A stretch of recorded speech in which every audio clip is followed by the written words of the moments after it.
Hello everyone, Earl Henderson, Primordial Defense. Thank you for watching. I have another Monday quarterback video for you. I'm going to play the entirety of this video without any interruption, and then I'll go back and talk about things that are going on to better explain what's going on and talk about things that I think were done right and or done wrong. Without further ado, here we go.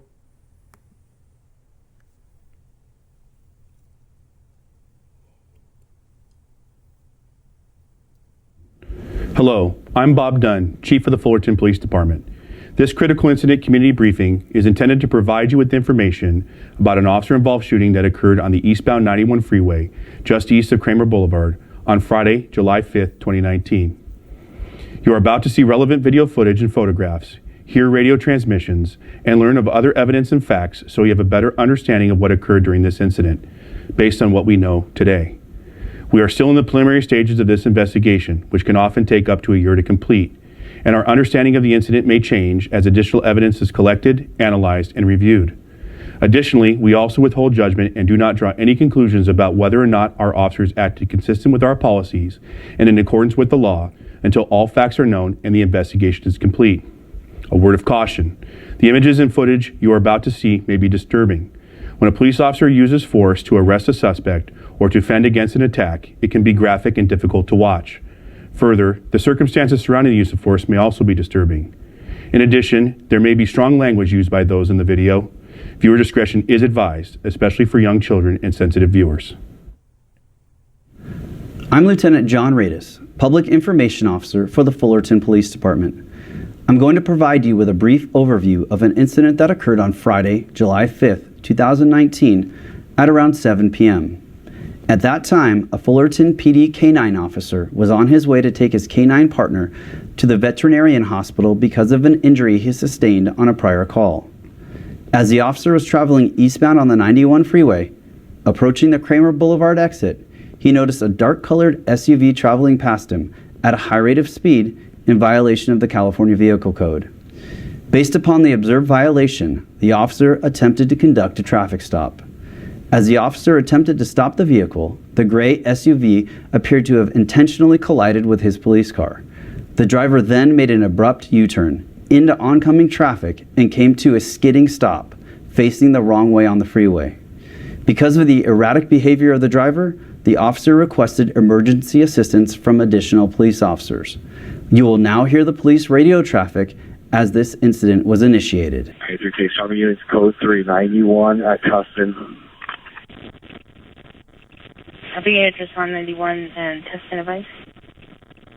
127 around 91 limit.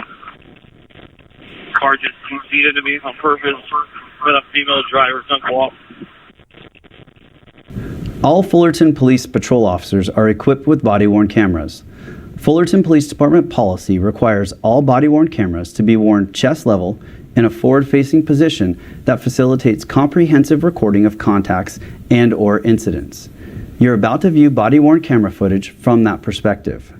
It's important to keep in mind that body-worn cameras are an investigative tool, and like any device, they have limitations. Body-worn cameras do not necessarily capture everything an officer sees, just like the body-worn camera may capture something an officer does not see. Further, body-worn cameras do not have an ability to depict what an officer is feeling or experiencing during a given incident. After the collision, the officer exits his police vehicle in an attempt to make contact with the driver of the SUV. He approached on the driver's side of the vehicle, at which time he was confronted by a female. The female was in a shooting stance, with both arms extended in front of her, pointing a gun directly at the officer. This resulted in an officer-involved shooting. Immediately after the shooting, the officer requested a paramedic team to respond to the location. Shortly after that, the officer and a witness began providing medical care to the female, including the use of a tourniquet and a chest seal. You will now see the body-worn camera footage from the involved officer.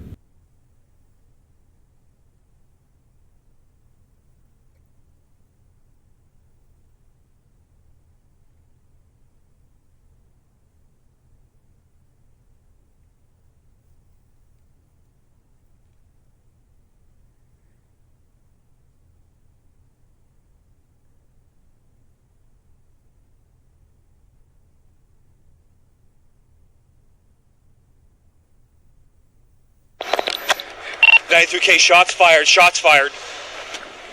Show me your fucking hands! Show me your hands! I got suspect down on the freeway. I need medics, please.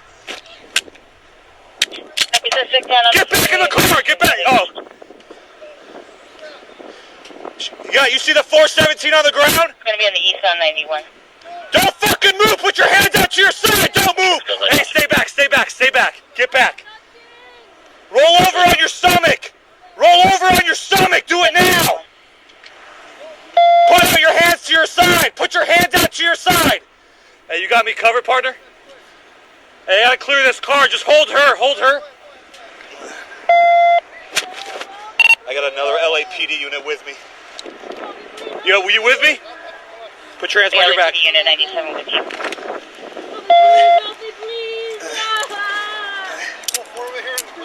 Yeah. I can't breathe.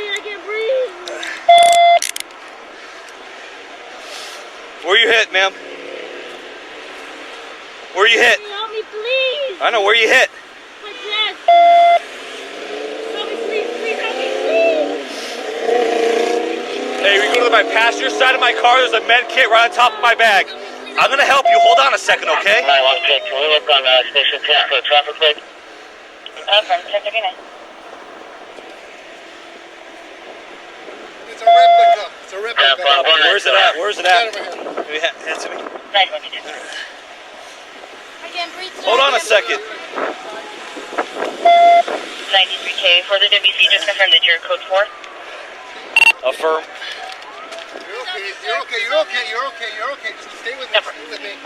Stay with me. You're fine. You're something up right now. Okay, don't worry about it. Where's she hit? In his chest. What do you got? What do we got? Let me see these seals. You're okay. Stay with me. Stay with me. Are you okay? She's still conscious? Talk to me. Talk to me. Hey, talk to me. Losing her. Losing her. Talk to me. Talk to me. Stay with me. Talk to me. There you go. There you go. Stay with me. Stay with me. Stay with me. Stay with me. Stay with me. Stay with me. You're okay. What? You're No. okay. Can you start cutting her clothes? Stay with me. You're okay. You're okay. You're okay. You're okay. You got help. Where else she hit at? In the leg? Where you hit? Help me, please. You got one leg shot right here. You got one leg shot. I don't know about the chest. It looks like there's something right here. Which leg? Right here. Hey, we put those seals on her chest. Cut that shirt off. You're good. You're good. You're good. You're good. You're good.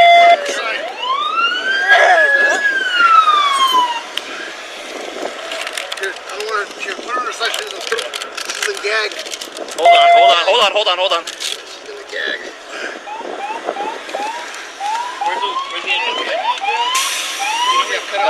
Nothing right now.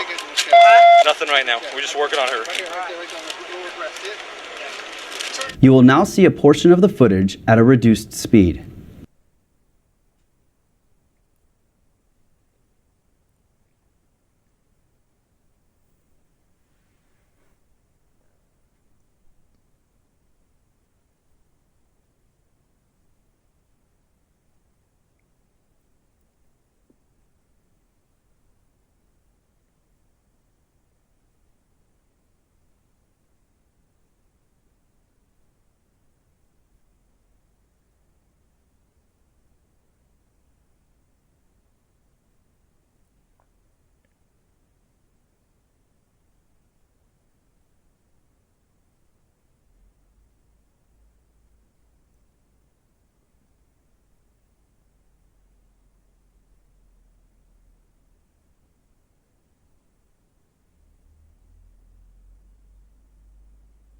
The following still images were taken from the primary officer's body-worn camera.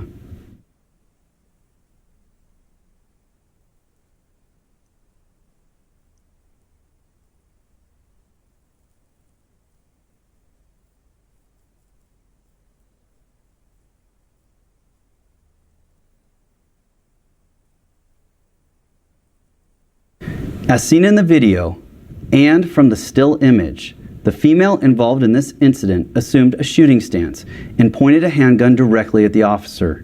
In response, an officer-involved shooting occurred. This is the evidentiary photo of the handgun located in the female's possession. Although it was later discovered the handgun pointed at the officer was a replica, in this side-by-side comparison with an actual firearm, it can be seen that the two are nearly indistinguishable from one another. Paramedic personnel arrived and continued treatment of the female. She was transported to a local hospital where she passed away. At approximately 8:30 p.m., roughly 90 minutes after this incident occurred, the Anaheim Police Department Communications Center received a 911 telephone call from the female's father indicating that the female took their rental car, had been missing for about 3 hours, and may have wanted to harm herself. Here's a portion of the call made to the Anaheim Police Department. 911, what's your emergency? I have a situation with I believe my daughter. She's taken the car. I've given her almost 4 hours now, and I haven't heard from her. She's on medication right now for antidepressants. Okay, so are you wanting to file a report for your missing daughter or for the missing car? For both. Okay, what address does she leave from? In Anaheim, California. And she left 4 hours ago? She left about 3 hours ago, yeah. How old is your daughter? She's 17. Are you afraid that she's going to hurt herself? I am. Did she mention anything about that? Sorry? Did she mention anything about hurting herself? No, ma'am. But like I said, she's on medication right now, and it just, it's just out of the blue. Never done this. Okay, and you said she's on medication for depression, correct? Yes, she's on a Percocet, which is Prozac and Abilify at night. Okay, what kind of vehicle did she leave in? The Dodge Durango, the 2000 black, 2018. It's a rental, so I don't know the information. Okay, did she say why she left or where she went? No, we didn't even know she left. Okay, and you haven't been able to contact her on the phone, I'm guessing? We've been calling, we've been trying to track her phone, but we cannot find her. We cannot find her. Okay. What's your daughter's name? What's her date of birth? Okay. Is she white, black, Asian, or Hispanic? White. How tall is she? She's about 5'6". She's about 190, 180 pounds. 180? Short. Okay. Short. Does anybody know what kind of clothes she was wearing today?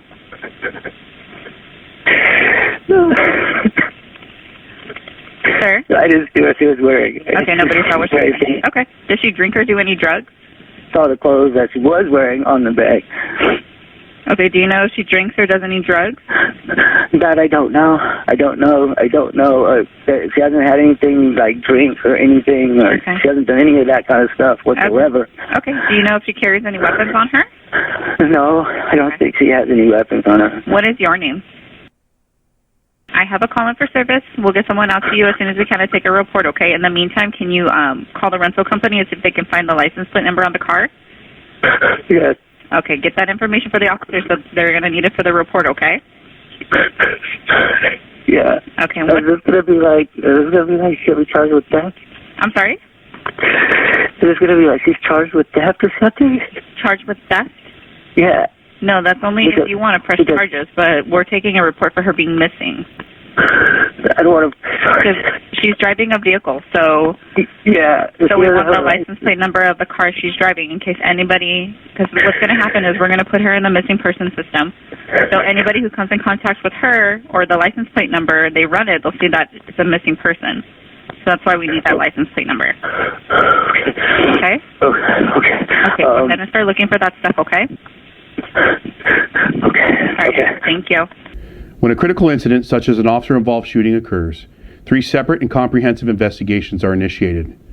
The first investigation is conducted by the Orange County District Attorney's Office, which determines if the actions of the involved officer were within the law. The second investigation examines the criminal culpability of the suspect. This incident occurred in the city of Anaheim, and as a result, the Anaheim Police Department's homicide detail will investigate any criminal conduct of the suspect prior to or during the incident. The third is an internal administrative investigation, which determines if the officer's actions met the high standards we hold for all our employees, and to ensure they acted in accordance with department policy. Over the next several months, the Orange County District Attorney's Office and Fullerton Police Department will continue to investigate and analyze this incident to determine whether the actions of the involved officer were within the law and within department policy. Fullerton police officers, like all police officers in the state of California, have police powers throughout the entire state, not just in their respective jurisdictions.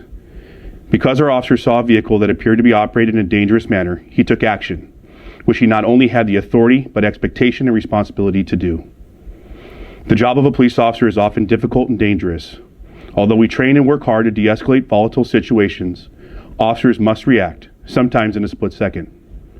The decision to use lethal force is not something we take lightly. It is truly tragic for all involved. Thank you for taking the time to view this critical incident community briefing.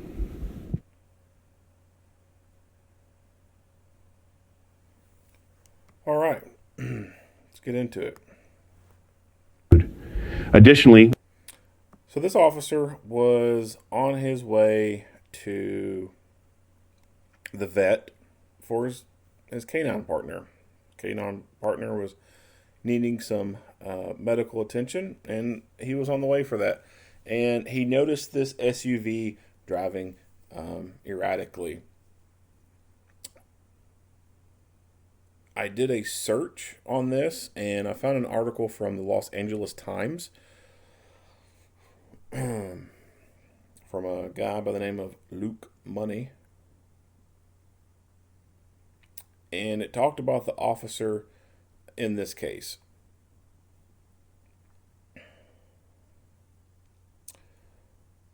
Leading up to the collision, Officer Flynn was on duty and taking his canine to the clinic. He had been monitoring the other vehicle that got involved in this, that gray Durango.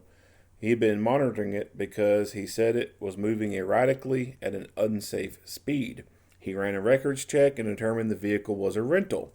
It was at this time Officer Flynn believed the driver might be fleeing from the commission of a crime because, in his 11 years of a police experience, suspects involved in criminal activity often use rented vehicles during the commission of their crimes, the district attorney's letter states. Due to the SUV acting so erratically, he felt this could possibly be one of those vehicles. At one point, the SUV slowed abruptly, forcing Flynn to brake and change lanes to avoid crashing into it, according to the district attorney's letter. Once he pulled back even with the SUV's rear bumper, it made an abrupt right turn and collided with the front of his vehicle. After the crash, Flynn got out of his vehicle and moved toward the rear of the SUV, and of course that's where we see her raise the gun at him and point it at him. This girl, she is a 17-year-old girl. Her name is Hannah Williams. She took her parents' car, and this car is a rental car, took their car and went off with it. She has had some issues in the past. There was also more to this story.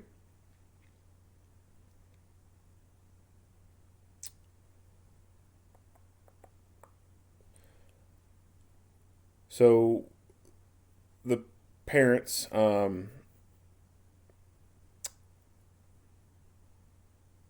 told authorities that Williams had attempted to run away several times and had tried to hurt herself, according to the DA's letter. She had also been taking antidepressants and seeing a psychiatrist, said the stepmother. The letter documents a few specific episodes, including an April 29, 2019 incident in which Williams allegedly resisted a police officer after running away from a mental health treatment facility. During the physical struggle, minor Doe, Williams, grabbed the officer's duty pistol and was able to pull it out of the officer's gun belt, the letter states. The officer, with the assistance of a civilian, was able to wrestle the gun out of minor Doe's hand and no shots were fired. Of course, at time of this article that came out, this article came out July 14th, 2020, the Orange County prosecutors will not file charges against this police officer. They deemed that he did nothing wrong, and he was his actions were objectively necessary, reasonable, and justified under the circumstances. Duh, anyone could have figured that one out. So this girl's had some mental issues, and it sounds like she has tried to do a suicide by police kind of incident once before by trying to wrestle the gun from the police officer. This right here kind of makes me think that this is another potential suicide by police kind of scenario. I believe that she was purposely driving stupid for the intent to get this police officer to pull her over so that she could then pull this gun on the police officer and get him to shoot her. Of course, there's nothing to back up that belief. We can't ask her because she's dead. But that's my belief. I feel that that's probably what was going through her head. In another interesting article from CNN on July 10th, 2019, Hannah Williams' father still has no idea why a police officer shot and killed his 17-year-old daughter.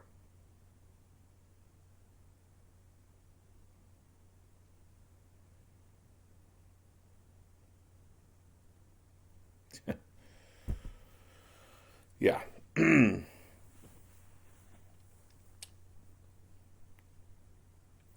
There are a lot of officer-involved shooting videos that involve suicide by police. A lot of them.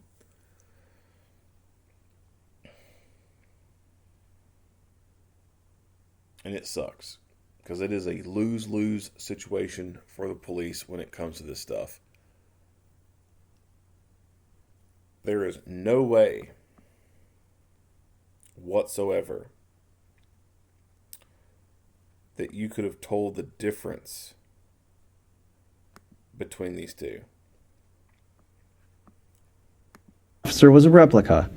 In this side-by-side comparison, no freaking way.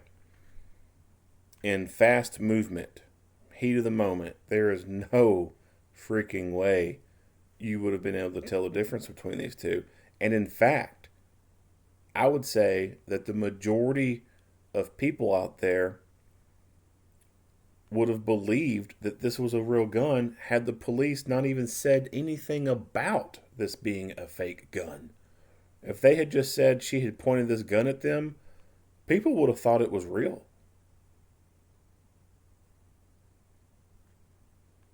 There's a lot of people, I firmly believe, would have had no idea this was fake. They would have assumed it was real. And these would be people looking at it in a cool, calm, collective state, sitting their ass on the couch, leisurely looking at it. And they still wouldn't be able to tell the difference. How the hell is a police officer under stress,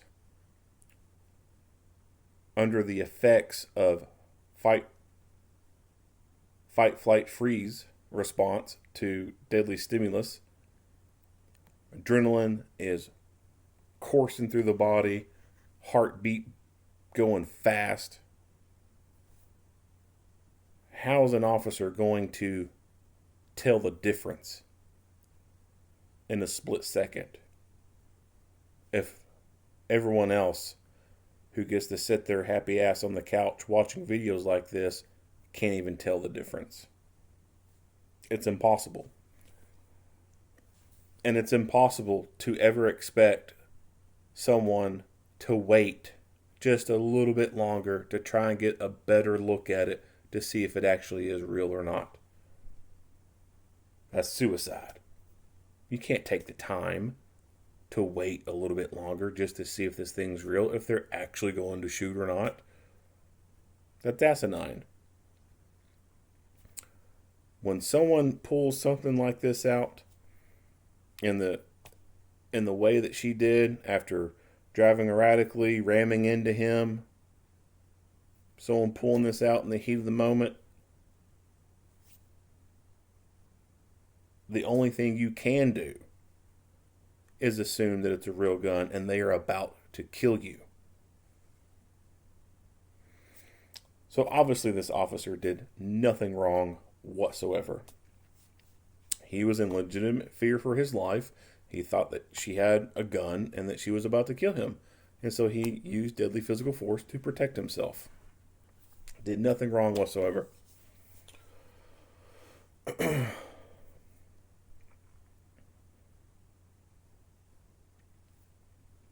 If he would have waited and she had a real gun, she could have shot and killed him. If she had a real gun and he waited,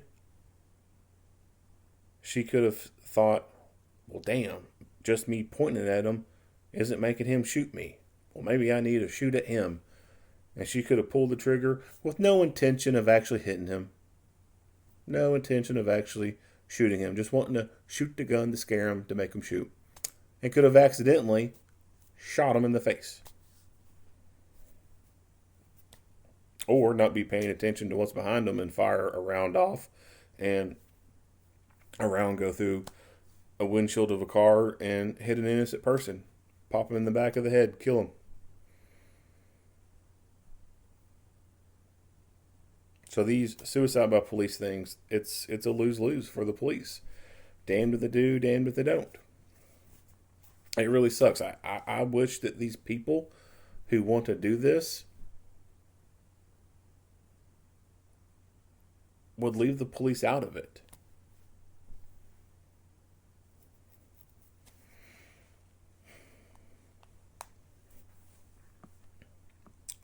She's obviously had some mental issues, right? Like she's been in a mental health facility, run away, on antidepressants, all this stuff. So she's got stuff going on. Mental health in this country, in this world, is a problem. There's a lot of people out there who are messed up mentally. A lot of people. Hell, I could be one of them too. I don't have any answers for how to solve the mental health issues that people have in this country or in this world. Maybe there are no answers to it. Maybe people are just mentally screwed up as they are, and there could be no helping them. I don't know. But there is a mental health issue in this country. And, she had a better circumstance in being able to get it treated. She's a teenager. She's a kid. Living with mom and dad, or dad and stepmom. She don't have to have a 40-hour-a-week job. Or hell, that's nice if you can only do 40 hours. Hell, most people do way more than that. So she don't have a job that she has to go to. She can go to doctor appointments and therapy sessions as much as she likes. She don't have a job that would interfere with any of that. She can go anytime. At school, she has counselors that she can talk to when she's having a bad day.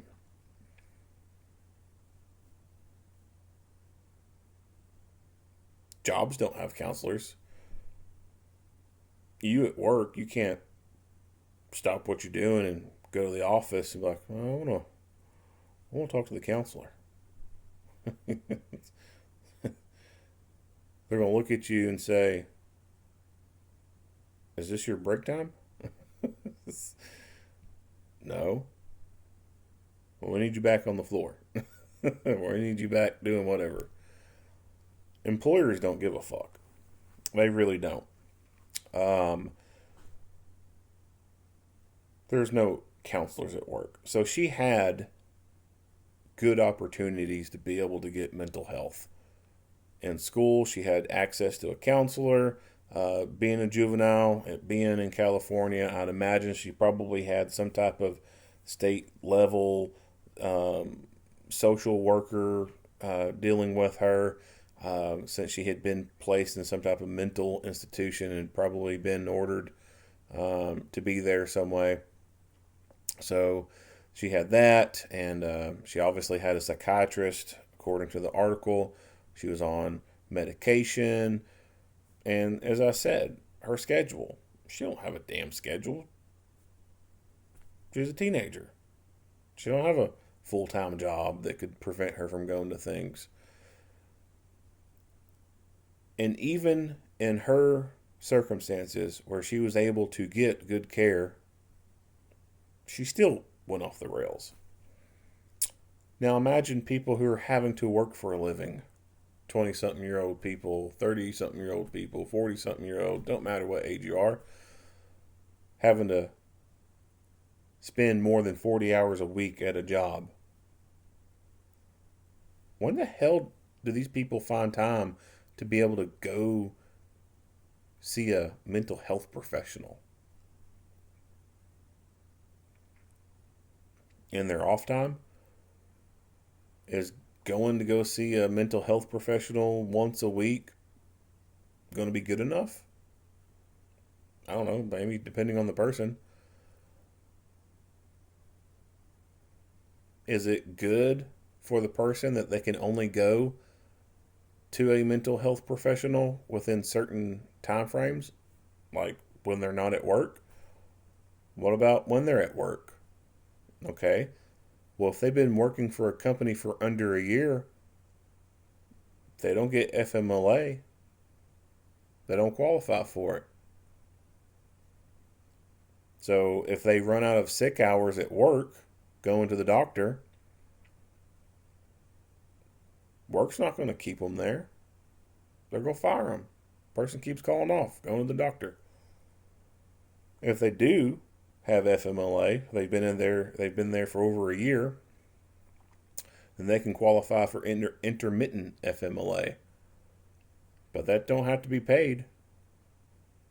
What happens when they run out of sick hours and they've been using intermittent FMLA multiple times and they've burned through all those sick hours and now they're eating into their vacation time, if their employer will let them use vacation time to make up for them not making any money at work during normal work hours because they're on intermittent FMLA going to the doctor.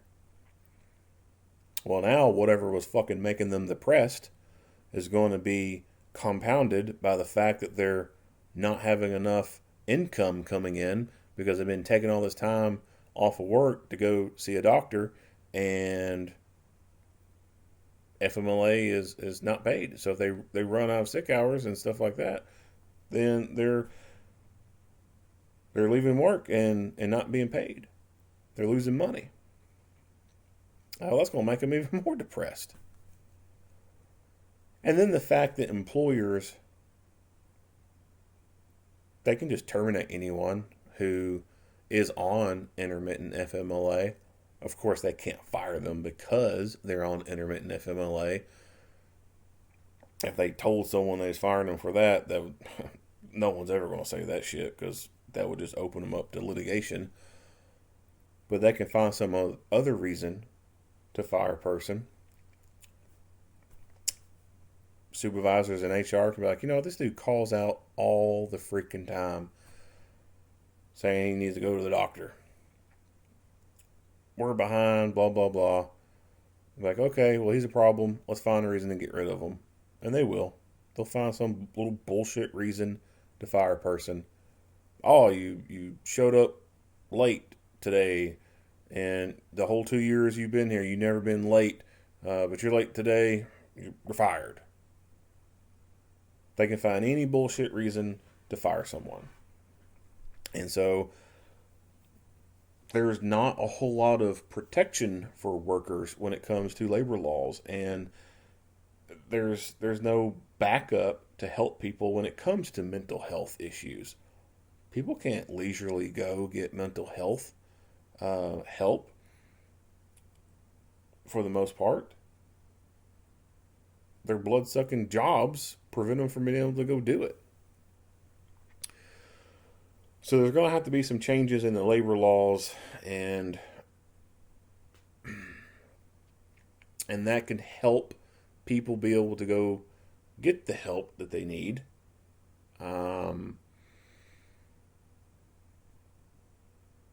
But then the cost of the help. Insurance companies are awful. You got to pay so much out of pocket before they start taking on stuff, blah, blah, blah. Different plans and premiums and all this shit. And then once you go, they want to fight you on stuff that's on the bill. So then there's the financial part of mental health. Going to a doctor visit, depending on your insurance plan and whatnot, you got to pay so much out of pocket before, whatever takes effect. Well, if someone's working a shitty job and they're not bringing in a whole lot of money, and the other thing that would help, rent. So if they're not making a whole lot of money, and rent's due, and the place that they're renting from is charging out the ass for it, and then everything else is charging out the ass, how the hell are they going to afford this mental health help? It's a struggle. And so when I talked about labor laws and stuff like that need to be better protections for people, of course there needs to be some control over rent prices. There's some places that charge absurd amounts for rent, like almost $2,000 fucking dollars for rent. You could have 2 fucking mortgage payments. You could have 2 separate houses of your own for that kind of shit. Like, that is insane. $2,000 rent for an apartment. Huh. So there needs to be something in place to govern that, so that people aren't being freaking sucked dry of all their money. So there's a whole kind of multitude of different things that could be done that could help people with mental health problems and make mental health care better in this country. Well, that's going to be a long, long, long uphill battle. I mean, hell,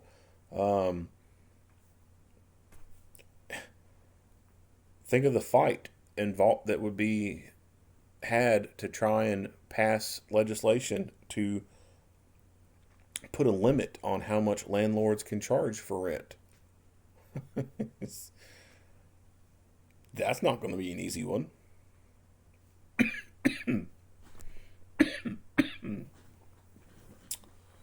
And I'm sure there's a whole slew of other issues that I'm not even bringing up, that I don't even know exist, that are hurdles for mental health and stuff that could be done to make things better. But those are some of the things I've been able to think of off the top of my head that kind of hinder how we can tackle mental health in this country. And there's no easy solution on being able to handle it. And when it comes to these situations where there are people who are wanting to die, and they've got severe mental health issues, and the police get involved, and then the police are put into a position, they are forced into a position to have to do something, there's nothing they can do. And then these people, they want to say stuff like, well, the police should have de-escalated and offered more services. Okay. Well, the police have only been there for but maybe a few minutes.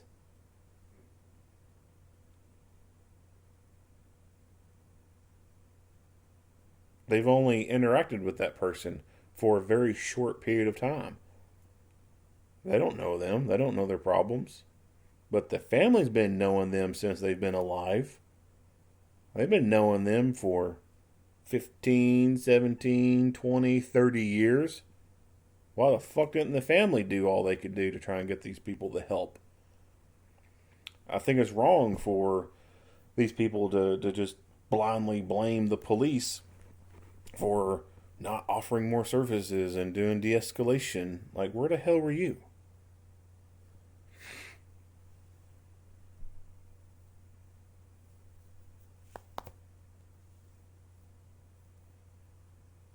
Anyway, enough on the rant for mental health. Let's go back into the meat and potatoes of it. Back it up. Roll over on your stomach! Roll over on your stomach!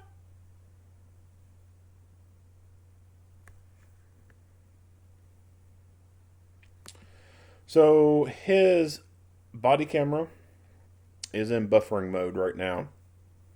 And so for people who don't know anything about body cameras, there's a slew of different manufacturers who make body cameras. You know, just like car manufacturers, there's different, you know, companies that make them. This particular one comes from Axon. It's up there in the corner. Tells you who makes it. This company, they make really good products, and their cameras have a default 30 seconds of buffer. It can be configured to be as short as 10 seconds or even as long as 120 seconds. And what buffering does is it allows the camera to be in the on position, but not hard recording the entire time. There's some people who falsely believe or think that police body cameras are constantly recording all the time. It's like as soon as they put it on, it starts recording. And that's not the case. The body cameras are on, but they're on just like you would turn a camcorder on, but you haven't hit the record button yet. They're just on, so that when you do go press the record button, it's instantaneous, versus you have to go turn the on button on and wait for it to boot up. So these cameras are in on mode. The buffering part of it allows this camera to, for whatever predetermined time frame it is, 10 seconds, 30 seconds, 120 seconds, whatever, it allows this camera to perform a continuous loop of recording and deleting images. So if you wear this body camera for 10 hours and it's on buffering mode, it will be constantly recording and deleting images that entire time. And it does this up until the point you hit the record button and start hard copying recording. Once that happens, it saves that 30-second loop and includes it into the hard copy recording. So this is what we're seeing. We're seeing the time frame before he hit that record button on his camera. Usually these are video only, because the audio just means that the camera will have to work harder during this loop cycle, and when electronics work harder, that means the battery drains more. And when this camera is in the on position or buffering position for 8, 10, 12 hours out of the day, the more it works and the more the battery drains, the quicker it's going to die. So there's kind of a happy medium, happy balance, you know, with data and stuff like that, and the computations for the camera. But what you're seeing right now is before he ever hits the record button. Personally, I think that as soon as this shit was going on, he should have just went ahead and activated the camera. That way, whenever he did decide to go get out of this vehicle, the camera would have already been on and he wouldn't have had to have messed with it. And I think that's That's a good policy for anything. You know, you go into a call before you get there, or as you're pulling into the street, pulling into the parking lot, whatever, go ahead and reach down there, tap the camera, turn it on, and have it recording. That way, when you go to step out of that vehicle, it's already on and recording. You ain't got to worry about trying to remember to turn it on and or anything. It's already rolling. It's one less thing to worry about, and you can focus on other things.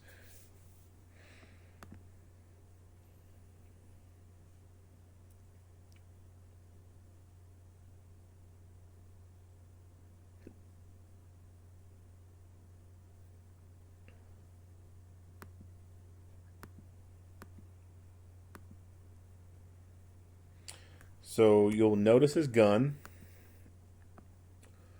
I'll try and pause it just right.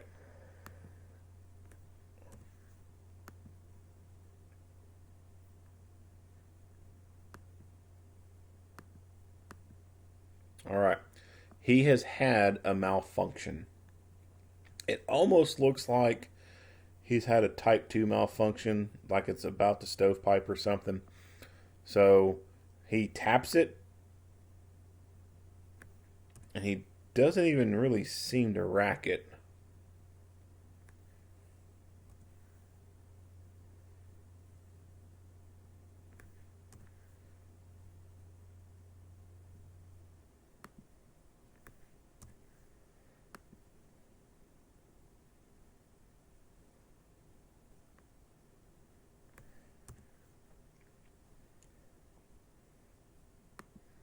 So when he hits the magazine and makes it tap, the slide rocks forward.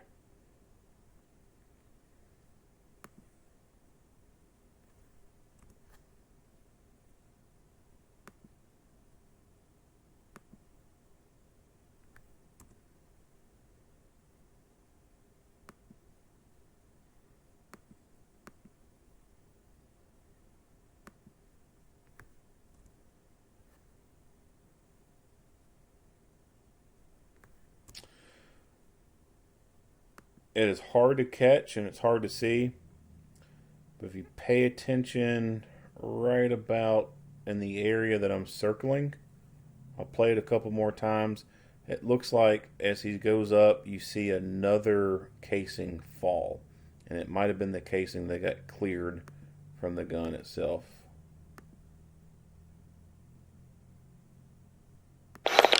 Whoops.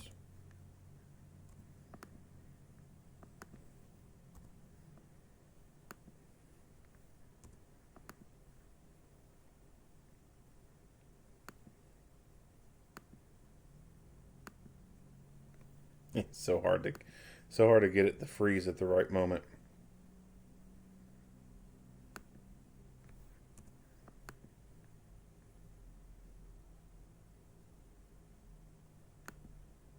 Ah.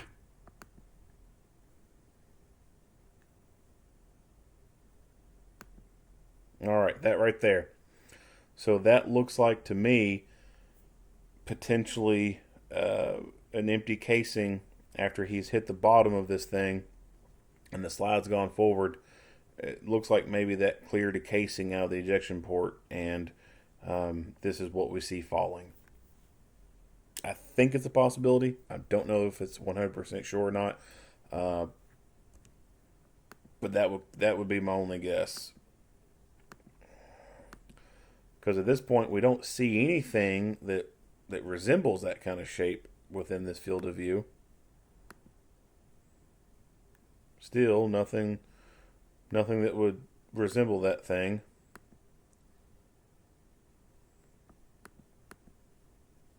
Nah.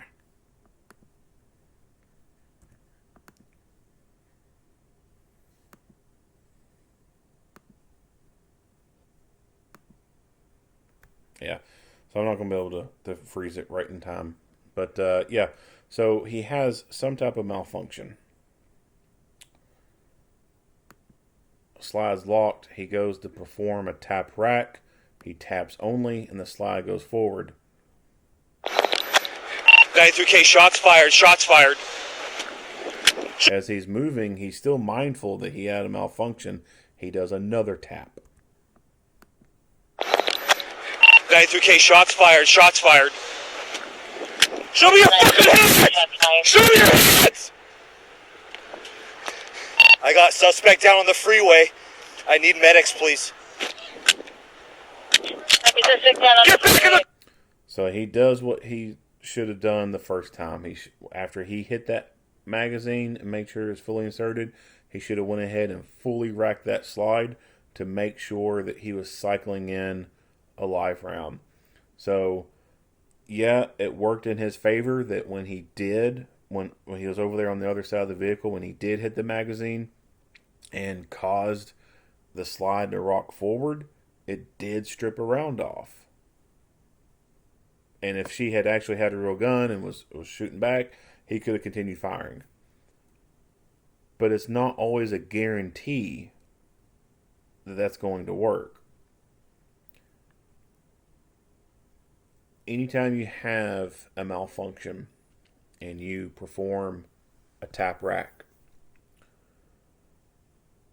anytime you have a malfunction and you go to perform a tap, or you have to do a reload, you fired the slide lock, and you insert new magazine, and that slide just happens to rock forward on its own. Anytime there's a malfunction, it should just automatically be tap and rack. It should be done every single time during training. Because when you think about training and how the body reacts under stress and the parts of the brain, forebrain versus midbrain, we're teaching a different part of the brain during training. When you're in school, you are learning from your forebrain. That's where all the academic stuff's stored at. It's where you're able to remember your times tables and cursive letters and colors and all that shit, right? Forebrain goes away in a fight. It starts to shut down. Midbrain starts to take over. Midbrain is your monkey brain. It's the fighting part. It's the one that takes over and becomes more dominant during a fight. We can't train midbrain through the academic way. We can't set you in a classroom and get midbrain squared away enough to where when the fight happens, midbrain knows what to do. The only way we can train midbrain is through multiple repetitions during training. You learn the skill in training and you perform it multiple times under stress during reality-based training. And that helps to train midbrain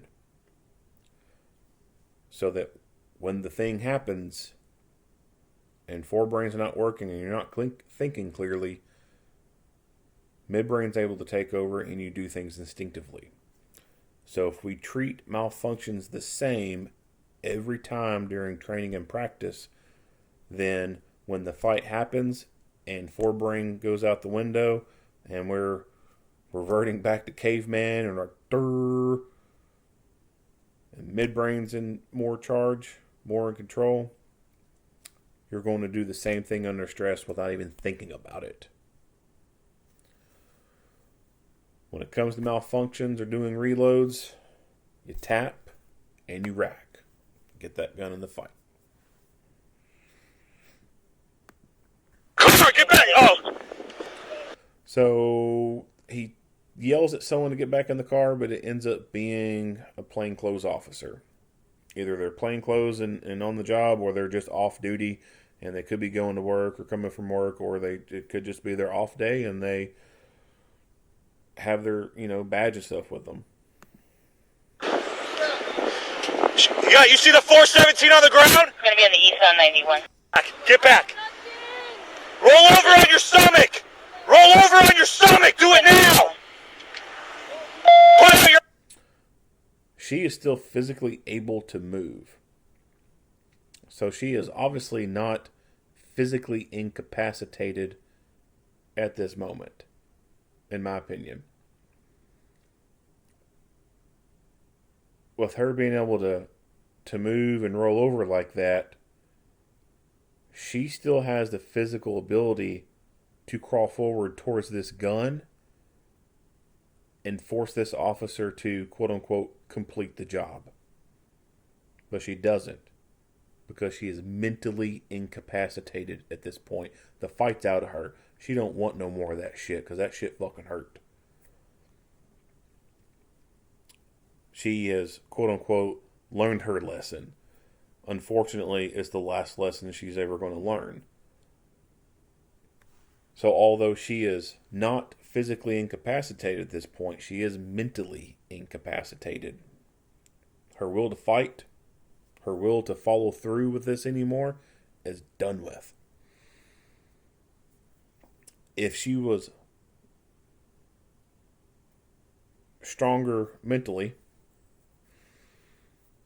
and was committed to fighting, committing to following through with this thing and wanting to force this officer to complete the job to make sure she died right away, she would have crawled towards that gun and grabbed it and forced them to have to shoot her some more. But it didn't happen because she's mentally incapacitated at this point. And they're about to go up and handcuff her.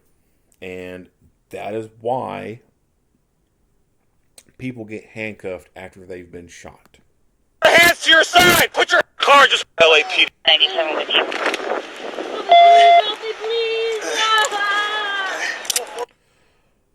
The reason why people get handcuffed after they've been shot, especially in a situation like this, where she's still physically able to move around and stuff like that, right now she might be mentally out of the game, no longer motivated to do much, but that doesn't mean that 30 seconds to a minute from now she's going to be the same.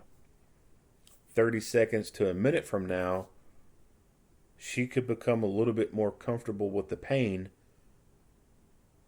and decide that she's going to continue to fight. She's going to continue to complete her mission.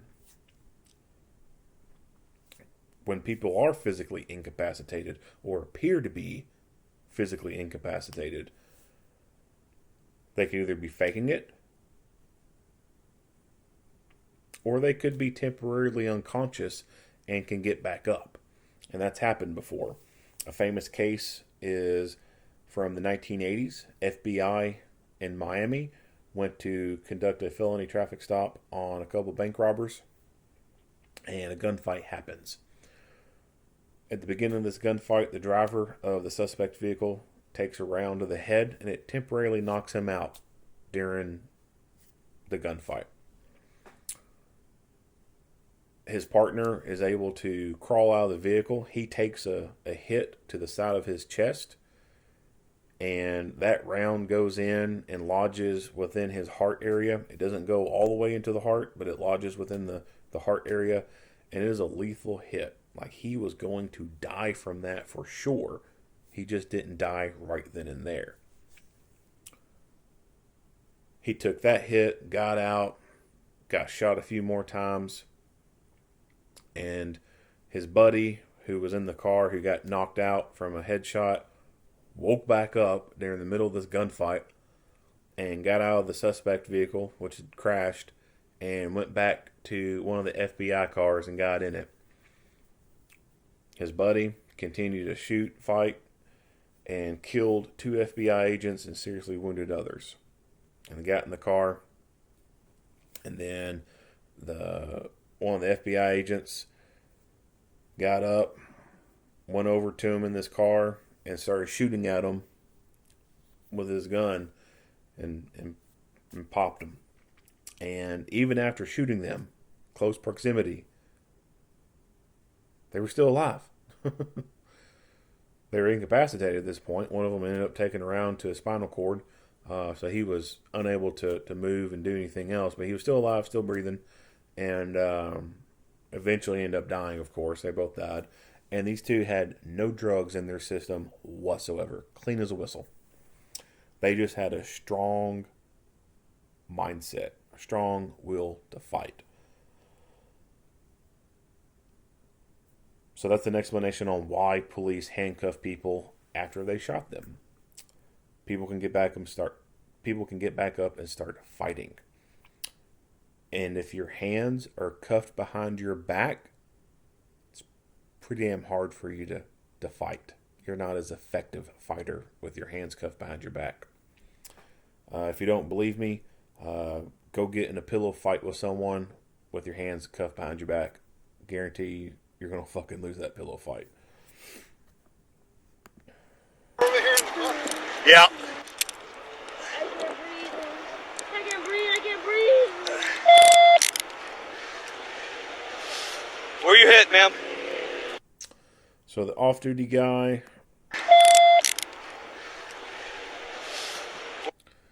he's got his gun out. It looks like maybe he's got a badge clipped to his belt. Possibly, maybe. Where you hit, ma'am?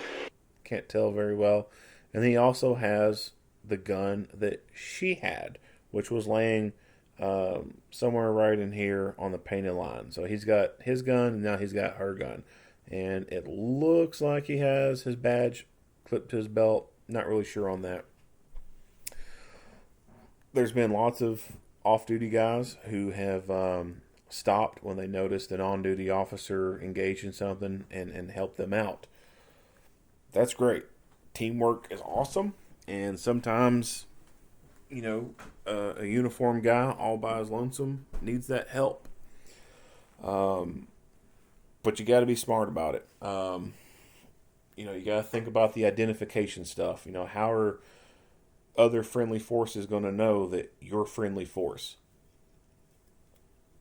If you look like anyone else and you don't look like the police, then when the police get there, their first thought is you could be a bad guy. So how could this guy have himself identified as police? The badge on his belt? Okay, maybe. But tunnel vision comes into play when life or death situations. So an officer showing up may not even see that badge clipped to his belt.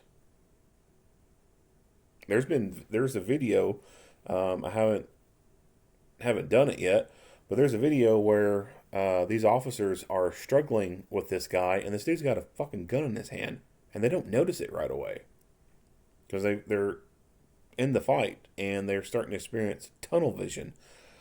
Of course, they eventually notice this dude's got the gun in his hand, but at the beginning stage, they didn't even notice he had a gun in his hand. And they're wrestling with him. They're on top of him. There's been instances in force-on-force training where people didn't recognize that the role players were role-playing police, and they ended up shooting the police. There was an interesting study, and I forget who performed it. I want to say it was a cop with an agency somewhere. But he did a little experiment, and the experiment was belt-mounted badges versus a badge on a necklace. And I want to say that during this study, they found that the people wearing the badges around their neck on a necklace were shot less than the people wearing the badge on their belt, because it was more within a person's field of vision when experiencing tunnel vision. So that's something to think about, having the badge with a necklace on it to wear it so that's at chest level. Here in Kentucky, peace officers have a reflective snap bracelet. From like the 1990s, the little fluorescent colored band that's metal, and you can straighten it out and it's all rigid, but you can slap it against your wrist and then it pops and curls around your wrist. Peace officers in Kentucky have those things, and for city officers, they say police, and then for sheriff's agencies, they just say sheriff on them. And the idea behind these slap bracelets is they can keep them in their car, so that if they're in their police car, but they're off duty and just in a regular uniform, well, they can take that wristband off usually it's kept on the gear selector column, or it's kept on the spotlight handle. They can take that off and they can slap it on the wrist, slap it on their arm while they're in plain clothes and go respond to something critical, and that would help other officers recognize the fact that this is an officer who has this reflective armband on and it says police. And they can avoid a friendly fire kind of scenario. Or if they don't have a take-home car, they can take that wristband thing with them and they can keep it in their personal vehicle. And, excuse me, and same thing. So if they're in their personal vehicle, something happens, they can get out and put this reflective slap bracelet thing on their wrist or their bicep area, and other units responding in uniform who might not know exactly who they are will see that and they'll recognize it, like, hey, this guy's an officer. Those things here in Kentucky came about after an incident in Louisville, Kentucky. I have a video on it on this channel if you want to go look for it. But the premise behind that is officers were responding to a guy who ran from probation and parole, and there was a mix of uniformed officers and plainclothes officers, and they were working on different radio frequencies. They get this actual suspect proned out, but one officer is around a corner and he can't see what's going on. All he can see is a little bit of the suspect, but he can't see the other officers or anything like that.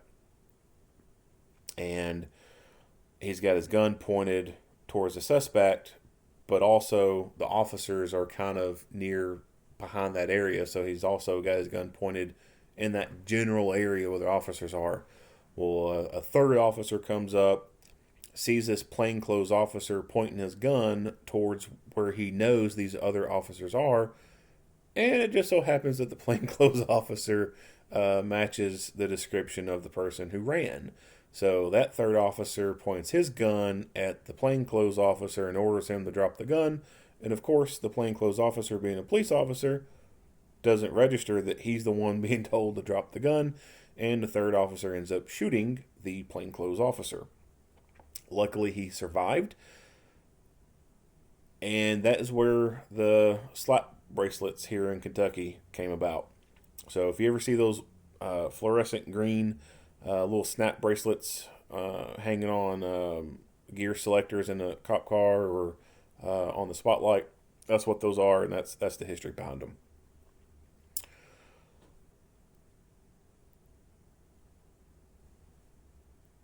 There's also another product that I've seen out there, and it almost looks kind of gimmicky. It's like this little sash thing. You can pull it out and it stretches across your chest and your back. It's kind of like something that you would see like a hall monitor wear or something like that, like a little slash that goes across the chest or whatever, or like a crossing guard or something like that.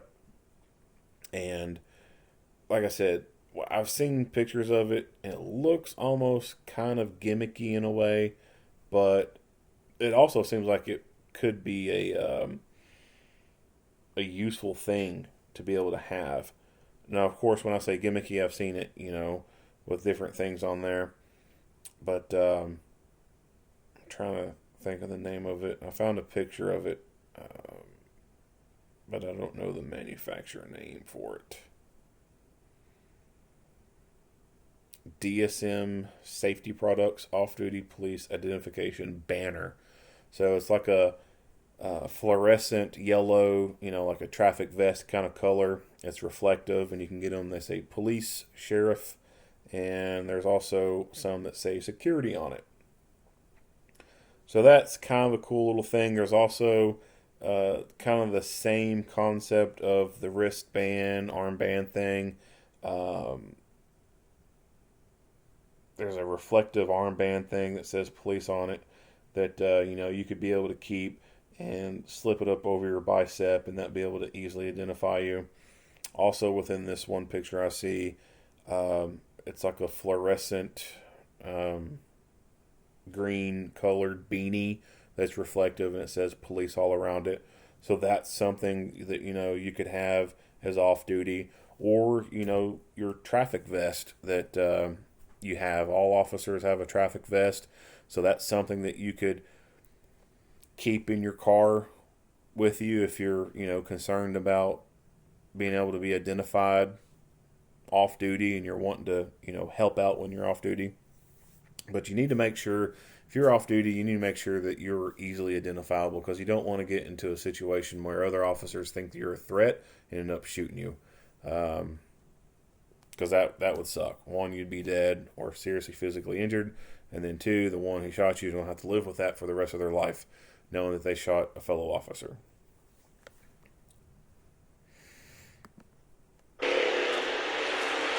Where you hit? Help me, please. I know where you hit. My chest. So once she's cuffed up, he goes ahead and tucks his gun away. And then he's trying to figure out what to do with her gun. Hey, we go to my passenger side of my car. There's a med kit right on top of my bag. I'm gonna help you. Hold on a second, okay? Can we look on station traffic plate?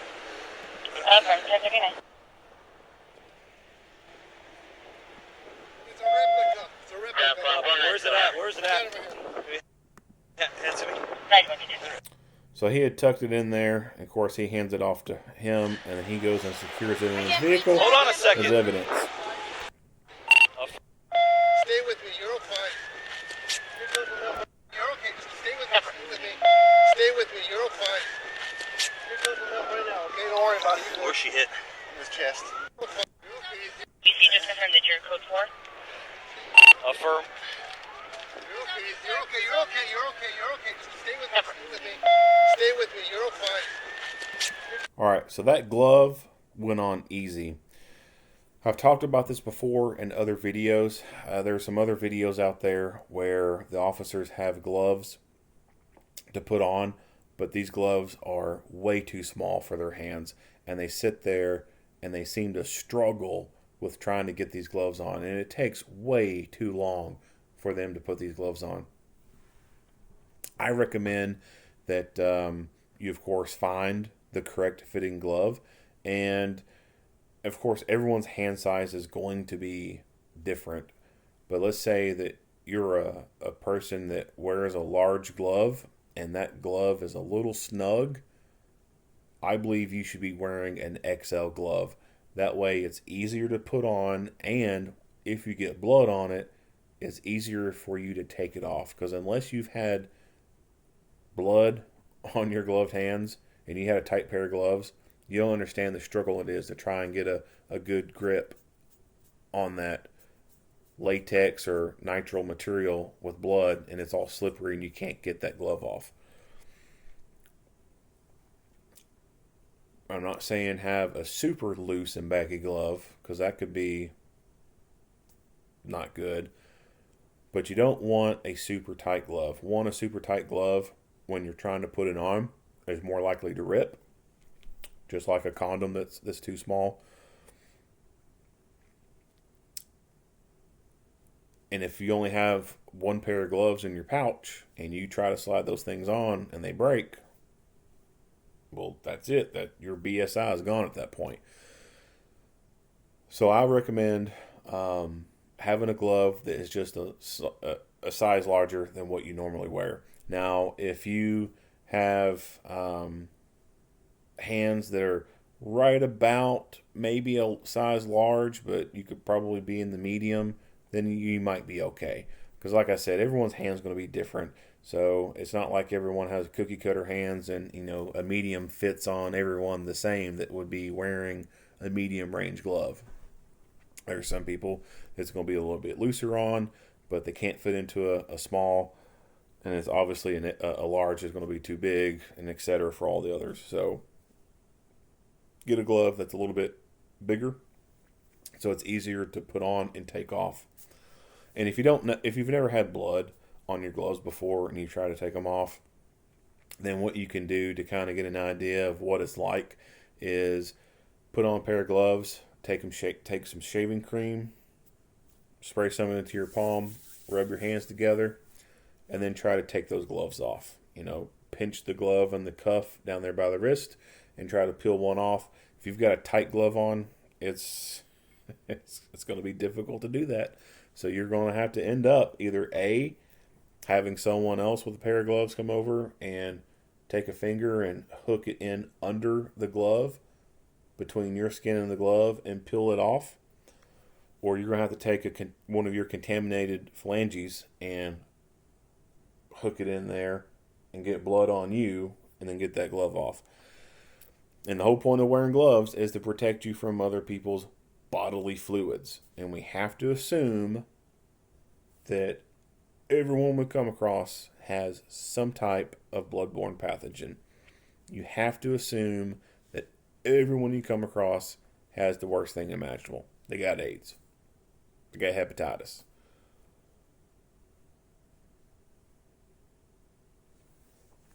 So I like the fact that he's got gloves that goes on easy. So he made the right choice for good gloves. Now, of course, there's an argument about, black gloves versus blue gloves, whatever.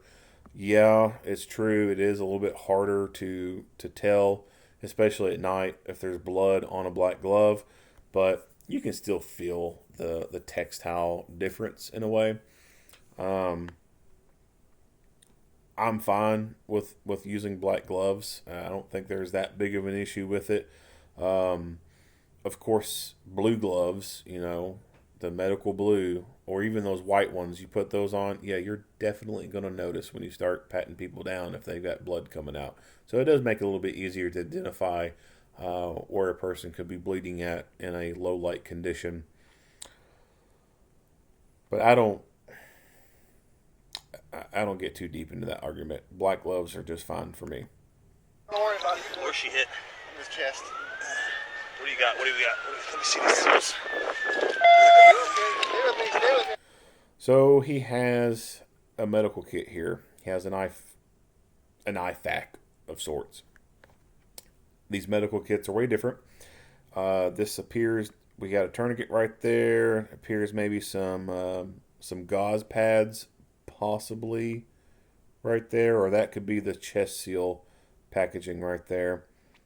This appears to possibly be compression bandages. Are you okay?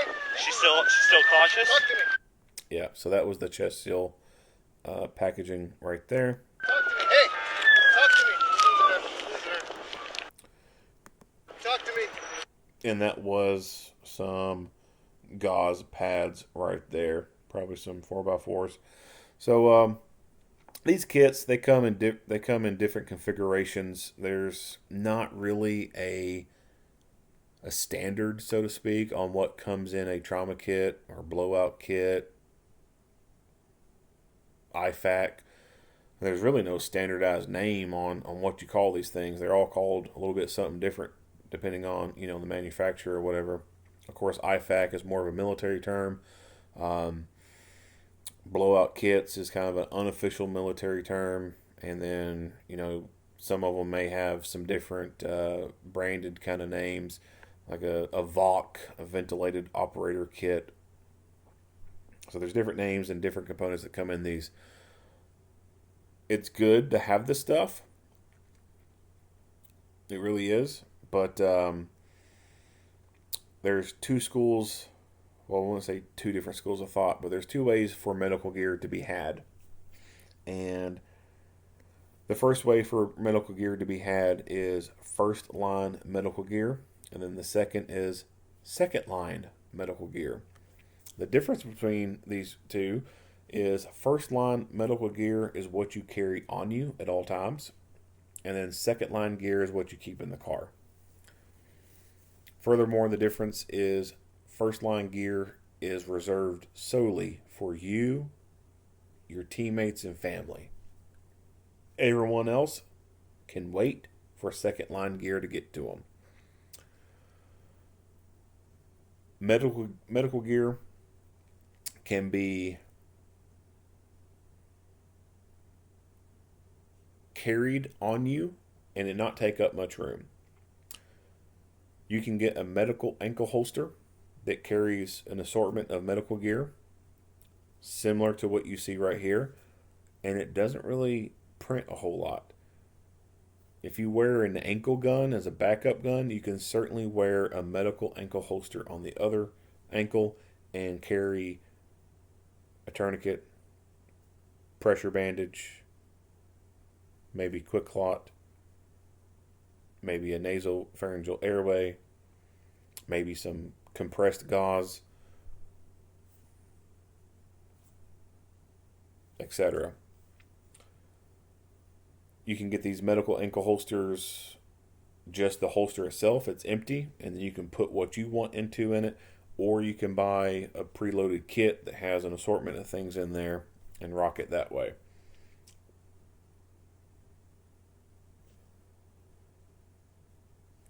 If your uniform consists of cargo pants, well, then you can get a larger kind of kit that would fit in your cargo pocket and not really take up a whole lot of room. You wouldn't really notice it much. You can even put it in a regular pant pocket and it's still not going to take up a whole lot of room. There are kits that are made to slide down into the compartments of a vest, so you can wear this thing behind the panel of your vest. There's kits that can be worn in the trauma pocket.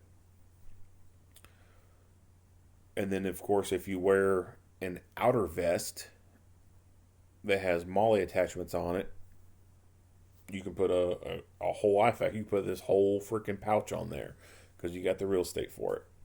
And in fact, I would say that if you work for an agency or a company that allows you to have an outer vest and you've got all these pouches on it, you've got, pistol mag pouches on there, you got a rifle mag pouches on there and all this other stuff, but you don't have one piece of medical gear on that, you're more fucked up than a football bat.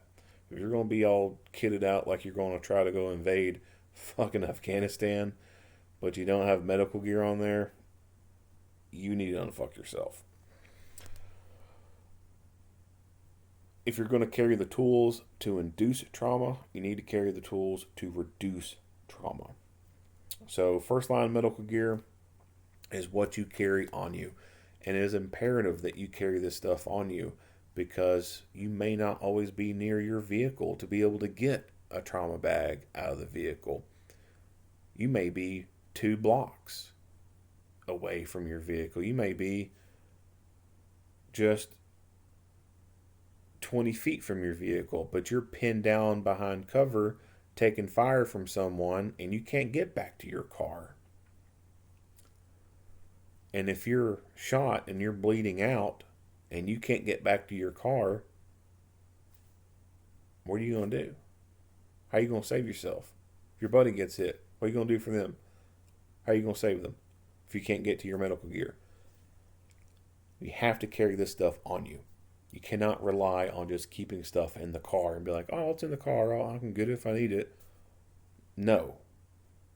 If you leave your medical gear in the car and you're nowhere near it, you might as well consider that car being parked in China. It's ROW, rest of the world. It's not in play.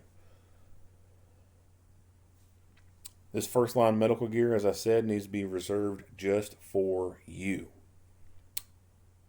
Everyone else can wait for that second line gear, that extra stuff that come out of the car, to be used on them.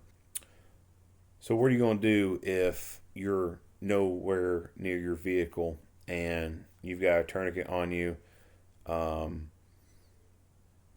you've been in a gunfight, shot the bad guy, and you go up and he's bleeding from the leg,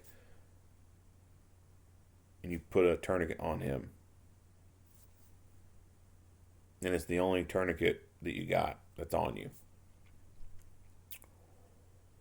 And your buddy don't have one. Well, what if the dude you just shot, what if his family member comes out and sees that you've shot their family member and they're pissed off and they flip their switch and they start shooting, and then you or your buddy gets hit? What are you going to do? You going to take that tourniquet off that dude that you just put it on and try to put it on yourself or put it on your buddy? I don't see that one happening.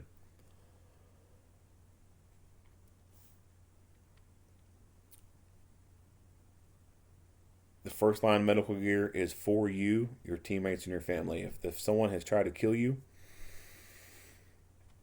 then it's a known that criminals don't always work alone. There could be someone else. There's the possibility for more fighting to occur. You don't want to expend your only medical gear on someone who just tried to kill you, and then their buddy comes out and tries to kill you, and then you don't have any more medical gear to use on you or your teammate or your family. Everyone else can wait for that second line gear. The only exceptions to this, in my opinion, are as if you are 100% sure. Now scratch that. You are 110% sure there is no more fighting to be had. The scene is fully secure and there's a whole fucking platoon of police officers there surrounding you. That's the one of the only times that you use your first line medical gear on anyone else, especially bad guys. And then the other exception to use at any time, no questions, would be children. Because little 8-year-olds don't carry this stuff on them. They don't have the opportunities to go buy this stuff and get the training for it. Adults do. So this rule of it's only used for you, it also applies to bystanders too. Sorry, but hey, this adult bystander had the same opportunities in life as I did. They had the opportunity to learn about this stuff. They had the opportunity to get on a website and order their own tourniquet. They had the opportunity to go learn how to use that tourniquet. They had the opportunity to educate and better themselves. Little 8-year-old don't have that. I mean, they might know about some of this stuff, but they can't go out and get a job and go buy this stuff on their own and then go pay for a training class. So little kids will be the exception to that because they don't have those same opportunities as I did. They are completely helpless and innocent in this equation. So yeah, hands down. You know, even if I know there could still be some more fighting to be had, yeah, I'm more likely to put a tourniquet on a kid that needs it. An adult male? No. I'm not wasting my shit on him. He had the same fucking opportunities as I did to buy his own shit, and he fucking neglected to do it. He can wait for the second line medical gear, especially if there's a chance for more fighting to be had.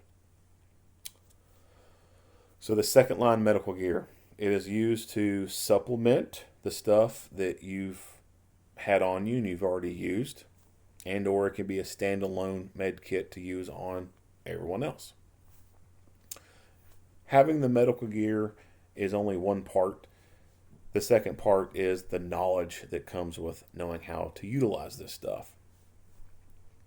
Just the same as you recognize it would be insane to go get a gun and start carrying it with having had no training whatsoever with firearms or even practicing with that particular gun.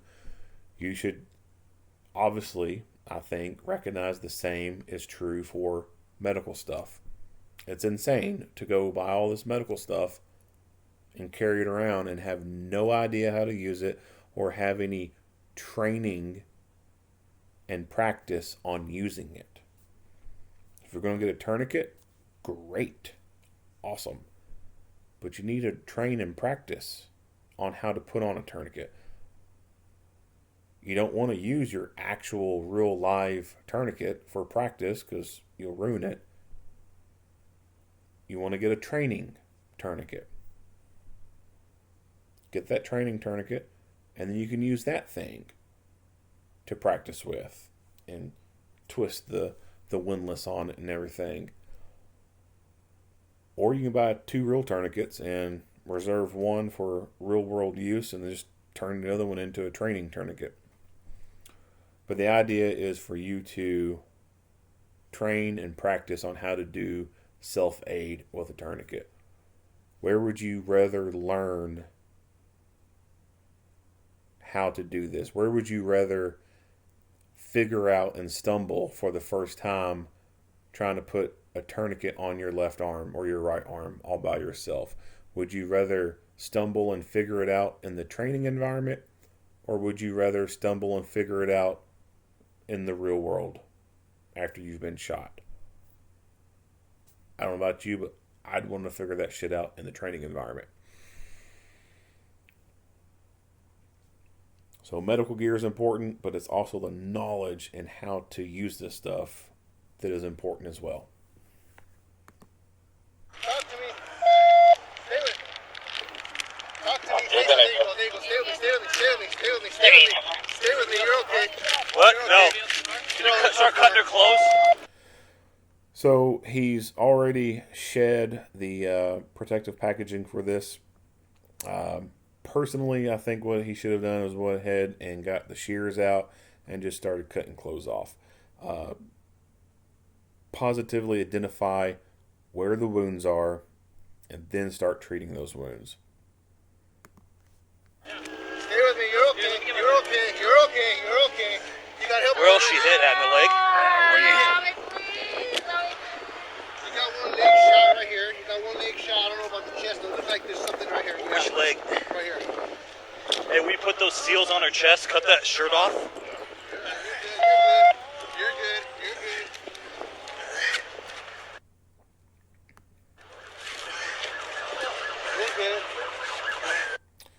So tourniquets need to go high and tight. Get as far up as the leg as you can. And tighten that thing down. Based off what I can see here, I don't see arterial bleeding. I don't see a need for a tourniquet to be put on her leg. That is an indication to me that there's a lack of a good foundation of medical knowledge here. He may have, been shown how to put on a tourniquet. Yeah, he's obviously able to do it, but the indications on when to use it may be a little bit beyond at this point for him. You put a tourniquet on when you see arterial blood, like blood gushing out, like blood that happens to squirt out like a squirt gun every time the heart beats. Like lots of blood coming out, extreme hemorrhaging. That's when a tourniquet is utilized. When there's just a little hole like this and you don't see a whole lot of blood coming out, that's not an indication that a person needs a tourniquet. You can simply just put a pressure bandage around this wound. And then if you happen to start noticing a shit ton of blood coming out, then try using a tourniquet. You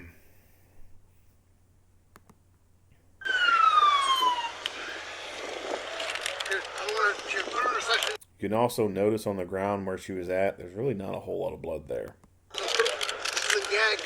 Hold on. He's talking about her gagging, so that sounds like there's more of an airway issue going on here. So I'd imagine that his rounds have probably perforated a lung or two. And he's saying she's gagging, so maybe there's some blood coming up into the airway. Nothing right now. Nothing right now. We're just working on her. So instead of messing with that leg, one possibility to do is to put her in a lateral recumbent position and allow that blood to start draining out of the mouth, so it doesn't pool back there in the pharynx area and it starts occluding the airway. There's probably not much that they were able to do for her, and it's even without having the autopsy information available, which I don't have. I don't have the autopsy information available, so I don't know exactly where the bullets hit her at or anything like that. But it's possible that the wounds that she received, she could have received those in the middle of a trauma center, and she still would not have been able to survive it. Not even the best doctors in the world would have been able to do anything for her. That's still a real possibility. But I have no idea. I don't know what her exact wounds are. Obviously, we can see she appears to have a gunshot wound in the leg, and you hear them say that she's been hit in the chest. So sometimes you're limited. There's only so much you can do on the side of the road when you don't have available to you x-ray machines and all this other stuff. So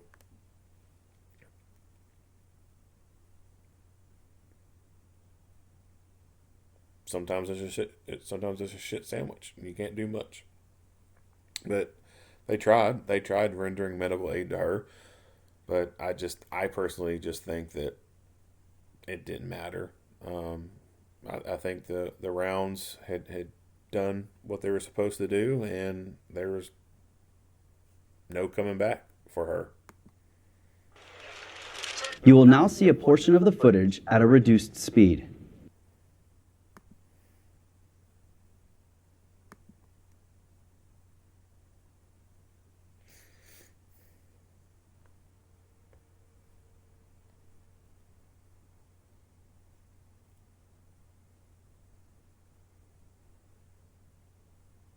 Oh, hold on. I'm glad they did that. Yeah, you can see that cartridge right there. Yep, see it come out of the gun?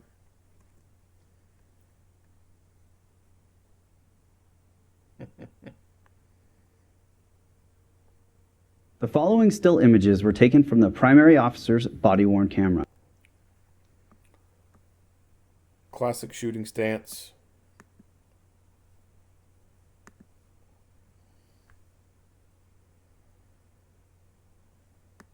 There's no way that he could have been able to tell that was a fake gun. No way whatsoever. The female officer gun point firearm. Paramedic personnel at the two are nearly. So yeah, tragic situation. Teenager mentally messed up and thought that suicide was the answer to her problems. And even more tragically, she forced another person to have to kill her because she made it seem like she was holding a real gun and was about to kill them. It just sucks all around. It really does. If you like what you hear and see, go ahead and give me a like and a share. If you have not already, hit that subscribe button and stay tuned for more Monday quarterback videos. Earl Henderson, Primordial Defense. Thank you for watching.